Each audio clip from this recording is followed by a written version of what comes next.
प्यारे बच्चों, स्वागत है आपका स्टडी विद रूबी चैनल में। और यहाँ पर आपको फर्स्ट क्लास से लेकर 12th क्लास तक का स्टडी मटेरियल बिल्कुल फ्री में अवेलेबल करवाया जाता है। तो जैसे कि बच्चों, आज का हमारा टॉपिक रहने वाला है अलंकार से संबंधित। तो आइए पढ़ते हैं हम अलंकार की परिभाषा। काव्य में सौंदर्य बढ़ाने वाले तत्वों को हम क्या कहते हैं? अलंकार कहते हैं। यानी काव्य में सुंदरता बढ़ाने वाले तत्वों को हम क्या कहते हैं? अलंकार कहते हैं। जैसे कि एक प्रकार से देखा जाए तो ये आभूषण का काम करता है अलंकार। जैसे कि कोई स्त्री आभूषण पहनने से सुंदर लगने लगती है, वैसे ही अगर काव्य में अलंकारों को लगा दिया जाता है तो उसकी सुंदरता बढ़ जाती है। आज का हमारा जो अलंकार है वो अनुप्रास अलंकार होने वाला है। तो आइए देखते हैं हम अनुप्रास अलंकार की परिभाषा। जहाँ काव्य में एक ही व्यंजन, आपको समझ आ रहा है, जहाँ काव्य में एक ही व्यंजन होगा, एक ही व्यंजन या एक ही वर्ड की आवृत्ति बार बार होना क्या कहलाता है? अनुप्रास अलंकार होता है। अगर एक ही व्यंजन आ रहा है, बार बार आ रहा है और उसकी क्या कहते हैं आवृत्ति बार बार हो रही है, तो वो कौन सा अलंकार है? अनुप्रास अलंकार है। जैसे कि हम उदाहरण के माध्यम से देख लेते हैं।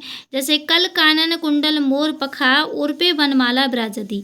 तो यहाँ पे क्या है? हमारा कल में भी का वर्ड है, कानन में भी का वर्ड है, कुंडल में भी का वर्ड व्यंजन है। यानी कह सकते हैं का व्यंजन बार बार आया है यहाँ पे बा व्यंजन बार बार आया है। इसी के कारण हमारा क्या है? ये अनुप्रास अलंकार है। आइए इसका हम अगला उदाहरण देख लेते हैं। जो उदाहरण आपको अच्छा लगे इंटर क्लास में वो लिख के आ सकते हैं आप लोग, लेकिन आप लोगों को सभी उदाहरण बहुत ध्यान से देखने हैं। अगला उदाहरण है हमारा तरनी तनुजा तट तमाल तरुवर बहु छाए। तो यहाँ पे भी ता वर्ड की आवृत्ति बार बार हुई है। यहाँ पे ता वर्ड बार बार आया, यहाँ पे भी ता आया, यहाँ पे भी ता आया, यहाँ पे भी ता आया है। कह सकते हैं कि यहाँ पर लगातार ता वर्ड आया है, इसकी आवृत्ति बार बार हुई है, इस वाले व्यंजन की आवृत्ति बार बार हुई है।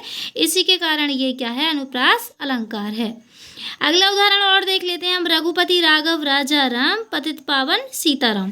तो यहाँ पे रावण दिख रहा है आपको, रावण की आवृत्ति, रावण की आवृत्ति, रावण की आवृत्ति और रावण की आवृत्ति। यानी रावण लगातार आया है, यहाँ पे पावड़ लगातार आया है, यहाँ पे 2 बार।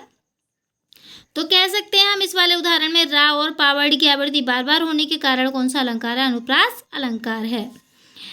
आइए देखते हैं हम अगला उदाहरण है। यवन को दिया दया का दान। तो यहाँ पे क्या है? यवन को दिया, दिया में क्या है? दा वर्ड आ गया, यहाँ पे भी दा वर्ड आ गया और यहाँ दान में भी दा आ गया। तो दा व्यंजन की आवृत्ति बार बार होने के कारण यह कौन सा अलंकार है? अनुप्रास अलंकार है। शब्दों की बात नहीं चल रही है, खाली एक वर्ड की बात चल रही है, क्योंकि दा वर्ड एक ही है, सिंगल ही है, इसका कोई वर्ड नहीं है, कुछ नहीं है, शब्द नहीं है, सॉरी, ये खाली एक ही वर्ड है, बार बार आ रहा है। तो इसी के कारण ये क्या है? हमारा अनुप्रास अलंकार है। अगला है मुदित महीपति मंदिर आए सेवक सचिव सुमंत बुलाए। तो इसका मतलब है यहाँ पे माँ वर्ड की आवृत्ति हुई है, यहाँ पे भी माँ वर्ड की आवृत्ति हुई है, यहाँ पे भी माँ वर्ड की आवृत्ति हुई है। यानी माँ जो व्यंजन है हमारा बार बार आया है और यहाँ पे सा व्यंजन हमारा बार बार आया है। इसी के कारण ये क्या है? हमारा अनुप्रास अलंकार है। आइए अगला उदाहरण देख लेते हैं हम। कायर क्रूर कपूत कुचाले यूं ही मरते हैं। तो यहाँ पे भी का वर्ड की आवृत्ति बार बार हो, ये आप देख सकते हैं। इसी के कारण ये क्या है? हमारा अनुप्रास अलंकार है।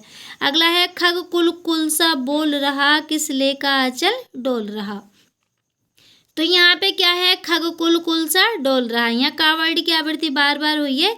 इसी के कारण ये क्या है? हमारा अनुप्रास अलंकार है। आई होप आपको वीडियो पसंद आया होगा। अगर आपको वीडियो पसंद आया है तो कमेंट करके ज़रूर बताना और साथ ही हमारे चैनल को सब्सक्राइब कर लीजिए और क्या कहते हैं कमेंट करके ज़रूर बताना कि आपको कैसा लगा। अगर अच्छा लगता है तो लाइक ज़रूर करना और मिलते हैं हम अगली वीडियो के साथ। तब तक के लिए take care, bye bye, thank you.